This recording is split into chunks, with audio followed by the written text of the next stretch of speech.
Pangatlo, persevere until maturity grows. Kanina, nakita natin na kung gusto natin mag-grow under pressure, una, kailangan natin makita ang trials na ito ay training. Hindi ito punishment. Pangalawa, kailangan nating humingi ng wisdom sa Diyos habang nandun tayo sa proseso ng pressure. Pero ngayon, may isang bagay na hindi pwedeng mawala. Kailangan nating magpatuloy hanggang ma-accomplish ng Diyos ang purpose niya para sa atin. Ano yung purpose ng Diyos para sa atin? To persevere until maturity grows. Sabi sa James 1:12, pinagpala ang taong nananatiling tapat sa kabila ng mga pagsubok, sapagkat matapos niya malampasan ng pagsubok, tatanggap siya ng gantimpala ng buhay na ipinangako ng Panginoon sa mga umiibig sa Kanya. Ang sabi sa talata ay pinagpala o blessed. Hindi sinabi ni James na blessed kayo kasi hindi kayo nakakaranas ng pagsubok. Buti pa kayo. Sana all. No. Hindi niya sinabi pinagpala ang taong hindi nasasaktan. Hindi niya sinabi pinagpala ang taong mabilis nakalabas sa trial. No. Ang sabi niya, pinagpala ang taong nananatiling tapat sa kabila ng mga pagsubok. Kahit nandun ka pa sa trial na yon, nananatili kang tapat. Ibig sabihin, may blessing na nakakabit hindi lang sa pag-alis mo sa trial, kundi may blessing na habang nandun ka pa sa trial. May blessing sa pananatiling palalimin ng intimacy niya sa Diyos kahit pa nga may pressure. To persevere until maturity grows means to remain faithful to God under pressure while continuing to deepen our roots in His love, His word, and daily obedience. Trusting that He is forming Christ-like maturity in us. Hindi ito passive waiting. Hindi ito basta tiisin mo lang. Sige na, okay na yan. Wala nang choice eh. No, ang biblical perseverance ay active faithfulness.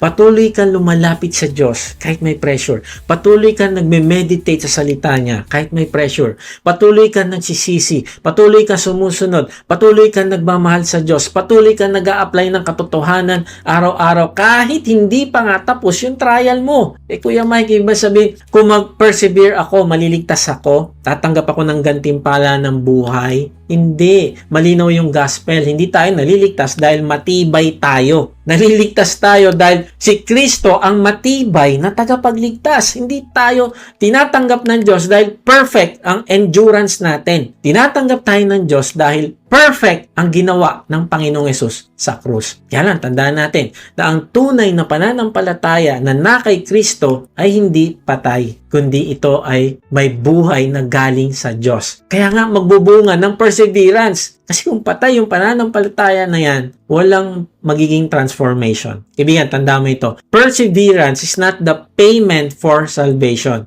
It is the fruit of a faith that has been saved by grace. May isang nagsabi, endurance does not earn eternal life. However, endurance is the proof of true faith and love. Ibig sabihin, hindi ka nagpe-persevere para bilhin ang buhay na walang hanggan. Nagpe-persevere ka dahil may buhay na si Kristo sa'yo. Kaya ang tanong, paano natin malalaman kung ang isang tao ay natututo mag-persevere? Hindi siya perfect, pero nananatili siya kay Kristo. Kapag nasasaktan, hindi siya tumatakbo palayo sa Diyos. Kapag confused, hindi niya binibitawan yung salita ng Diyos. Kapag may unanswered prayer, hindi niya sinasabing wala ng Diyos. Kapag may kasalanang lumalabas, nagsisisi siya. Imbis na magtago, imbis na tumakbo. Kapag matagal na yung process, hinahayaan niyang palalimin ng Diyos yung ugat niya. Hindi siya nagmamadali, hindi siya gumagawa ng shortcut. May isang puno sa North Sugarloaf Mountain sa New Hampshire. Natumba ito at nang matumba, nakita yung ilalim niya.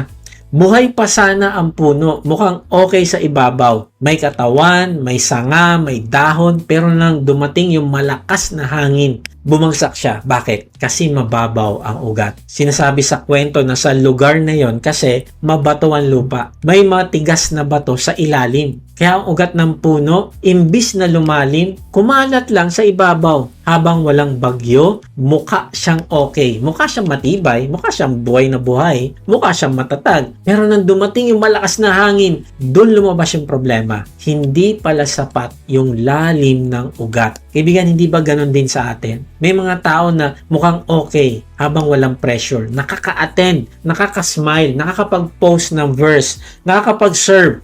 Pero kapag dumating yung hangin ng trial, doon lumalabas kung gaano kalalim yung ugat. Kaya yung perseverance ay hindi lang nagsisimula kapag may problema na, kundi yung perseverance is built daily. Araw-araw na pagpili na lumapit sa Diyos, araw-araw na pag-meditate sa salita ng Diyos, araw-araw na pag-apply ng truth kahit hindi convenient sa atin, araw-araw na pagsasabi, Lord, gusto kitang makilala, gusto ko lumalim sa pagmamahal mo, gusto ko lumago ang pagmamahal ko sa iyo. Bakit tayo magpe-persevere sa mga ganitong bagay? Kasi shallow roots are easier. Mas madali ang convenient life, di ba? Mas madali ang, Lord, kapag may time na lang. Mas madali ang, Lord, kapag may problema na lang ako lalapit. Mas madali ang, Lord, alam ko naman na mahal mo ako saka na lang. Kaya ng kaibigan, hindi ito makabuti sa'yo. At dahil ganito yung perspective natin, hindi natin sinasariwa yung gospel. Hindi natin sinusurrender ang puso natin araw-araw. Kaibigan, kapag mababaw ang roots, delikado tayo sa storm. Kapag hindi malalim ang knowledge natin sa pagmamahal ng Diyos, madaling maniwala sa kasinungalingan na pinabayaan ka na ng Diyos. Kapag hindi lumalago yung pagmamahal natin sa Diyos, madaling bumalik sa kasalanan kapag pressured. Kapag hindi tayo intimate sa Panginoon sa ordinary days, mahirap kumapit sa Kanya sa araw na may problema. Kaya ang tanong, habang wala pa ang malakas na hangin, nagpapalalim ka ba ng ugat? Habang manageable pa ang sitwasyon mo, pinapalalim mo ba ang relationship mo kay Lord? Habang may opportunity ka pa, binubuksan mo ba ang Bible mo, hindi lang para may matapos kang reading plan, kundi para makilala mo ang puso ng Diyos. Kaibigan, persevere until maturity grows. At dito papasok ang buhay ni Apostle Paul sa 2 Corinthians chapter 12. May tinatawag si Paul na tinik sa laman. Hindi natin alam na kung ano yung eksaktong meaning nung tinik niya sa laman. Pero malinaw na mabigat yon para sa kanya. Hindi maliit na inconvenience. Hindi simpleng abala. No, it was painful enough that Paul pleaded with the Lord 3 times. Sabi niya, alisin mo na po ito, Lord. Alisin mo na po ito, Lord. Alisin mo na po ito, Lord. Pero tingnan mo yung sagot ng Diyos sa kanyang kahilingan. Natanggalin yung tinik sa laman. 2 Corinthians 12:9. Ganito ang kanyang sagot. Ang kagandahang loob ko ay sapat na para sa iyo sapagkat lubusang nahahayag ang aking kapangyarihan kapag ikaw ay mahina. Kaya't buong galak kong ipagmamalaki yung aking kahinaan upang manatili sa akin ang kapangyarihan ni Kristo. Mga kapatid, pansinin natin, nanalangin si Pablo, nagtanong siya, humingi ng kaligtasan doon sa tinik na yon. Kaya nga, hindi mali ang humingi ng deliverance. Hindi mali ang sabihin, Lord, alisin mo ito. Hindi mali ang umiyak. Hindi mali ang mapagod. Hindi mali ang maging honest sa Diyos. Pero ang sagot ng Diyos kay Pablo ay hindi pagtanggal, kundi ang sagot ng Diyos ay kagandahang loob o grace. Sabi niya, ang kagandahang loob ko ay sapat na para sa iyo. Minsan, hindi inaalis agad ng Diyos ang thorn o tinik, pero binibigay niya yung grace. At dito natin makikita yung maturity. Ang immature faith, nagsasabing, Lord, kung mahal mo ako, alisin mo agad ito. Pero ang growing faith, natututong magsabi, Lord, gusto kong alisin mo ito. Pero kung hindi mo pa ito inaalis, turuan mo po ako maranasan ang grace mo habang nandito po ako. Mga kapatid, baka may thorn ka rin ngayon. May prayer ka na paulit-ulit mong hinihingi. Lord, ayusin mo yung marriage ko. Lord, pagalingin mo yung katawan ko. Lord, baguhin mo yung anak ko. Lord, alisin mo yung anxiety ko. Lord, bigyan mo ako ng breakthrough. Lord, tapusin mo na itong season na ito. At maybe hanggang ngayon, hindi pa rin naaalis. Hindi ko sasabihin sa iyo na madali. Hindi ko sasabihin na huwag kang umiyak. Hindi ko sasabihin na dapat hindi ka na nahihirapan. No. Pero sasabihin ko yung sinabi ng Panginoong Yesus kay Pablo. Ang kagandahang loob ng Diyos ay sapat na para sa iyo. Hindi laging sapat para maintindihan mo ang lahat, pero sapat para hindi ka bumitaw. Sapat ang grace ng Diyos para magpatuloy ka. Sapat ang grace para hindi ka bumalik sa kasalanan.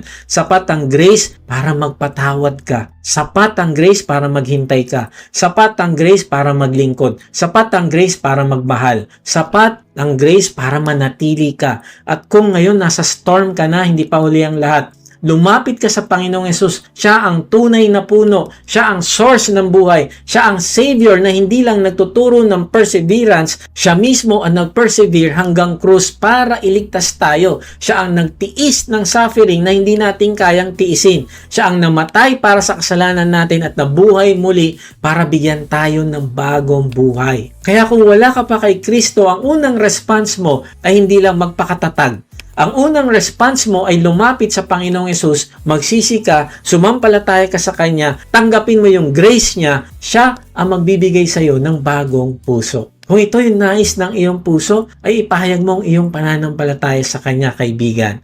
Sa pamamagitan ng isang panalangin, sabihin mo ito sa Kanya, Panginoong Yesus, inaamin ko po na ako ay makasalanan. Patawarin mo po ako. Nananampalataya po ako na ikaw ang nagbayad ng aking kasalanan sa krus. Ngayon nga ay binubuksan ko na ang aking puso. Pumasok ka at manahan sa akin. Tinatanggap kita bilang aking Panginoon at tagapagligtas. Simula ngayon ay tatalikdan ko na ang aking kasalanan. Tulungan mo po ako na lumago din sa aking pagmamahal sa iyo. Amen. Kaibigan, pag ipinanalangin mo ito ng may pananampalataya, ay ikaw ngayon ay may buhay na walang hanggan na. At ipinanganak ng muli. Dahil ikaw ay bago pa lang sa pananampalataya, ay kailangan mong lumago na sa pressure. Paano? Una, see trials as training, not punishment. Kapag dumating ang pressure, wag agad nating isipin na pinabayaan tayo ng Diyos. Sa kamay ng Diyos, ang trials ay pwedeng maging training ground ng faith. Hindi niya tayo sinisira, kundi inuhubog niya tayo. Pangalawa, ask God for wisdom in the process.